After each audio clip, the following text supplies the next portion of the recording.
दोस्तों आज मैं आपको उस मंदिर के बारे में बताने जा रहा हूँ जहाँ पहली बार द्रोणाचार्य के पुत्र अश्वत्थामा ने चखा था दूध का स्वाद। जी हाँ दोस्तों, welcome to my devotional run. आज मैं आपको बताने जा रहा हूँ देहरादून के पहाड़ों में स्थित भगवान टपकेश्वर महादेव मंदिर के बारे में। जी हाँ दोस्तों, इस मंदिर की प्राकृतिक छटा ही निराली है। जहाँ पहाड़ी गुफा में स्थित यह स्वयंभू शिवलिंग भगवान की महिमा का आभास कराती है, तो वहीं मंदिर के पास से गुजरती टोंस नदी कलकल बहती धाराएं श्रद्धालुओं को द्रोण और अश्वत्थामा के तप के बारे में उनकी भक्ति की गाथा सुनाती है।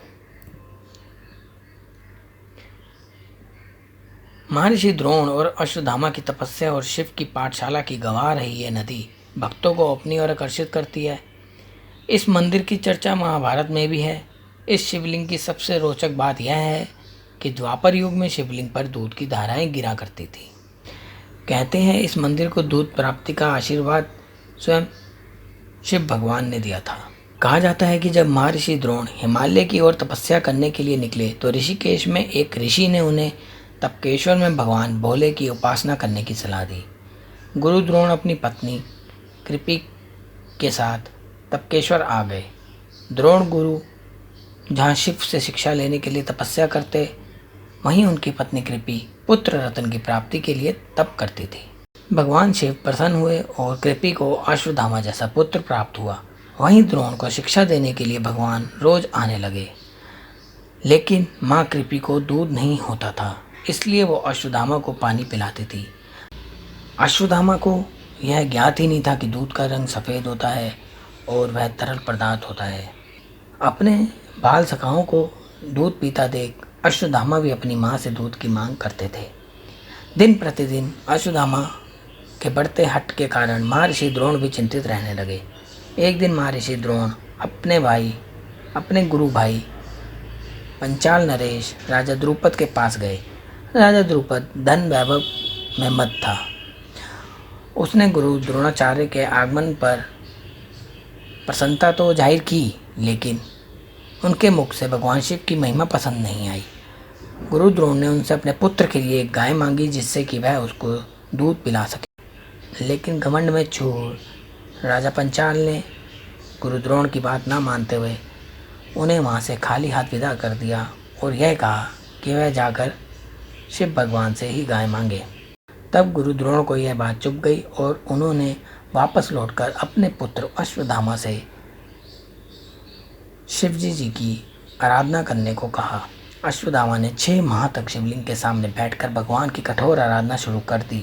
तभी एक दिन अचानक सफ़ेद तरल पदार्थ की धारा शिवलिंग के ऊपर गिरने लगी। यह देखकर अश्वत्थामा ने अपने माता पिता को इस आश्चर्य के बारे में बताया। महर्षि द्रोण ने जब यह देखा, वह समझ गए कि यह शिव भगवान की महिमा है। फिर एक दिन भगवान भोलेनाथ ने उन्हें दर्शन देकर बोला कि अब अश्वत्थामा को दूध के लिए व्याकुल नहीं होना पड़ेगा। उसी धारा से अश्वत्थामा ने पहली बार यहाँ दूध का स्वाद चखा।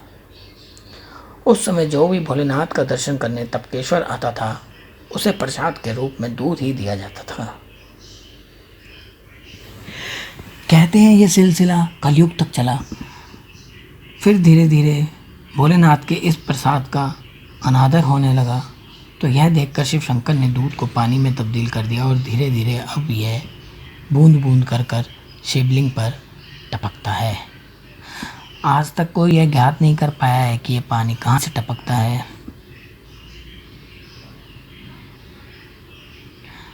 पानी टपकने के कारण ही कलयुग में यह मंदिर भगवान टपकेश्वर के नाम से प्रसिद्ध हो गया। यह भी कहा जाता है कि पहाड़ी गुफा में स्थित शिवलिंग स्थापित नहीं किया गया, बल्कि स्वयं प्रकट हुआ, इसलिए इसे स्वयंभू कहा जाता है। यहाँ देव से लेकर गंधर्व तक भगवान भोलेनाथ के दर्शन के लिए आते हैं। पास ही कलकल बहती टोंस नदी, जो द्वापर युग में तमसा नदी के नाम से प्रसिद्ध थी, अब इस स्वयंभू शिवलिंग के चारों ओर कई मंदिर बन गए हैं, जिसमें वैष्णो माता का मंदिर भी शामिल है। यहाँ आज भी वही शांति और भक्ति की अनुभूति होती है जो कथाओं में सुनने को मिलती है। यहाँ शाम को प्रतिदिन भगवान शिव का श्रृंगार किया जाता है। टपकेश्वर जाने के लिए सबसे नज़दीक बस अड्डा और रेलवे स्टेशन देहरादून है।